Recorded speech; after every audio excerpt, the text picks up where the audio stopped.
बहुत अच्छे सेठ हुए थे। मतलब पंढरपुर वाली नगरी के आसपास ही रहते थे वो। और नारायण की ऐसी उन पे कृपा माने क्या माने कि बहुत अथाह संपत्ति थी, अथाह लक्ष्मी थी, लेकिन उनके जीवन में संतान नहीं थी, कोई संतान का सुख नहीं था। जब ऐसा था तो वो कथा बहुत सुनते, तो उन्होंने देखा, कथा में श्रवण किया कि उन्होंने अपने भगवान को लाला माने कि हमारे लाला को तो संतों की सेवा करना बहुत पसंद है, संतों के साथ बैठना, संतों के साथ उठना। तो उनकी धर्म पत्नी उन्होंने नियम लिया। नियम क्या लिया कि जो भी संत सुबह से लेकर शाम तक उनके घर में आके भोजन करेगा, उन सबको भोजन पवाएंगे। एक छोटा सा नियम था, लेकिन इस नियम की प्रभुता ऐसी थी कि धीरे धीरे काफिला बढ़ गया, बहुत बढ़ गया। और जब काफिला बढ़ गया और उनकी अवस्था भी थोड़ी ऐसी हो गई, तो उन्होंने विट्ठल जी से खुद ही कहा कि प्रभु कोई सेवक दे दो ऐसा कि जो आपकी सेवा, आपके भक्तों की सेवा कर सके। अब जब भी याद रखना, जब आपका उद्देश्य इनको रिझाने का होगा ना, तो ये किसी और को भी नहीं भेजेंगे सेवा के लिए, इस सेवा के लिए भी स्वयं ही आ जाएंगे। आज सुबह काकी सुना रही थी एक अनुभव, बड़ा अच्छा लगा था कि सेवा के लिए स्वयं आ जाते। आप संकल्प तो करो एक बार चलने का। और भगवान बोर्ड लगा देते हैं कि कोई भी संतों के लिए सुबह से शाम तक की सेवा है, उनके लिए भोजन बनाना, भोजन पवाना है, जितना कहेंगे उतना देंगे। जब जैसे ही देखते हैं कि बहुत दिन हो गए कोई नहीं आया, तो भगवान स्वयं आते, कहते ये सेवा तो मुझे करनी है। कहाँ मैं संतों के दर्शन करने रोज रोज कहाँ जाऊंगा, संत खुद आएंगे, खुद बनाऊंगा, खुद खिलाऊंगा, ये काम मैं खुद करूंगा। जब ये बात सुनते हैं तो खुद आ जाते हैं, एक छोटा सा बालक बनकर। कहते हैं 11 साल के आसपास था वो बच्चा, श्याम वर्ण, कटीली कटीली से नेत्र, घुंघराले से बाल, ऊंचा सा गमछा पहने हुए और धोती बांधे हुए, और बस ऐसे आता है त्रिलोचन जी के सामने। तो त्रिलोचन जी उसकी छवि को देख के, क्योंकि है तो ये मदन मोहन ना, जब लोग कहते नहीं कामदेव को भी मोह लेते हैं, तो संसार को कहां से नहीं मोहेंगे। वे हमेशा कहते हैं छवि इनकी होती है, मुझे कम देखा करो, इनको देखा, इनकी छवि ज्यादा अच्छी है, ये इन्हीं का रस ज्यादा है यहाँ। त्रिलोचन जी पूछते हैं क्या बेटा तुम काम करोगे? हाँ। क्या नाम है तुम्हारा? कि मेरा नाम है अंतर्यामी। त्रिलोचन जी नाम सुन के बड़े कि अंतर्यामी क्या भैया, इनके अलावा और कौन है अंतर्यामी? कहते ठीक है, तो सेवा ये है हाँ कि मैं बनाऊंगा भी, खिलाऊंगा भी, सारी शर्तें आपकी मंजूर है, लेकिन मेरी एक शर्त है। कि क्या?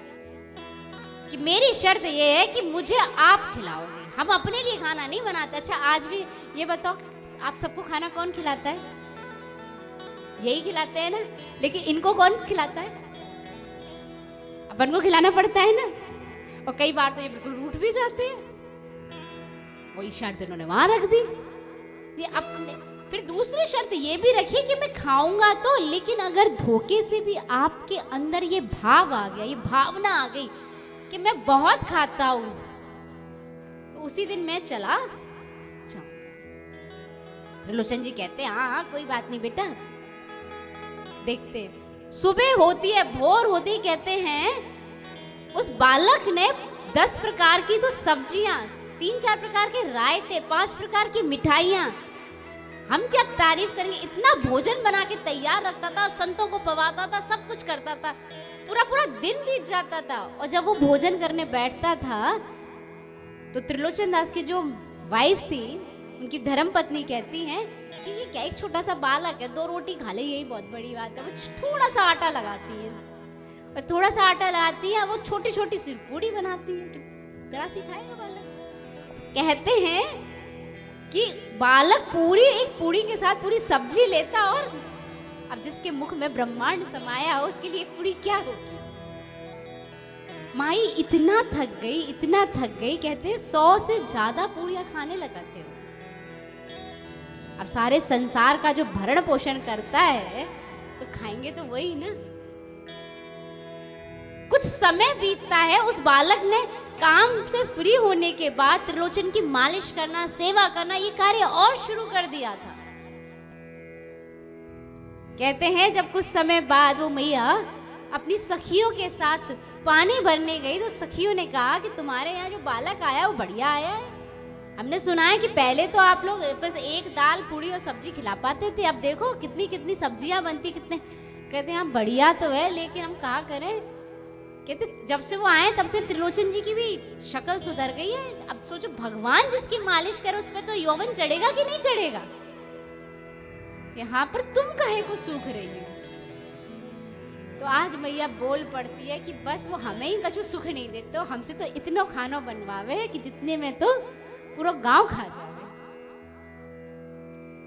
ये शब्द जैसे ही वो मैया वहां बोलती है और यहां से अंतर्यामी अंतर ध्यान हो जाता है।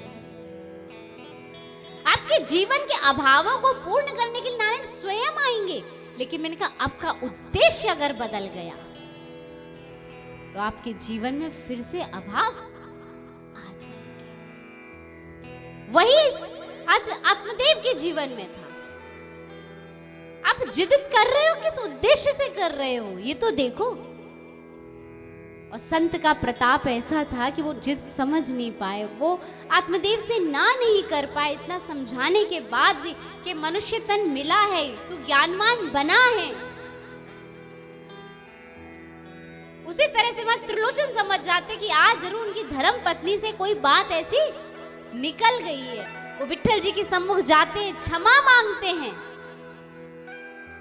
और कहते हैं विट्ठल जी की मूर्ति के अंदर से अंतर्यामी प्रकट होकर आते। मैंने कल भी कहा ये चैतन्य है, इनको मूर्ति मत समझ लेना। आपका उद्देश्य क्या है, आप भावना तो रखो।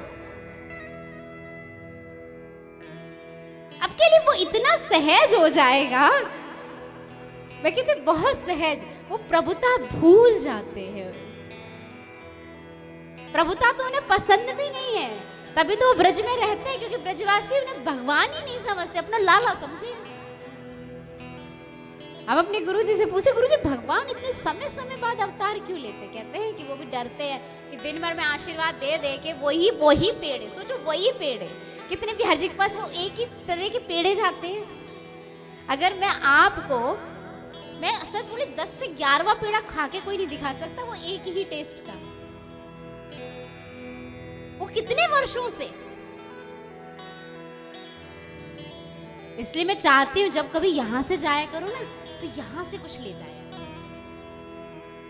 जिस जगह से, वहां का तो बहुत है।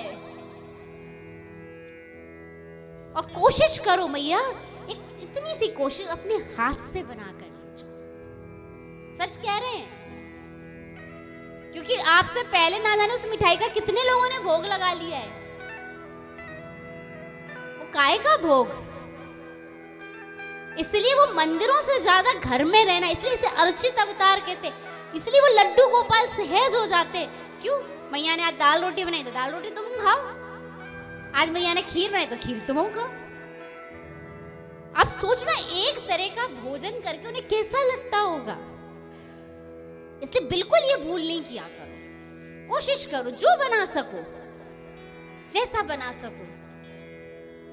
अरे वो तुम्हारे लिए तो बहुत सहज है, बस तुम्हें रिझाना आना चाहिए।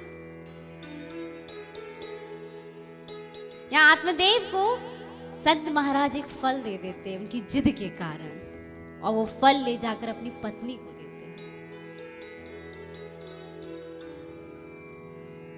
कथा जब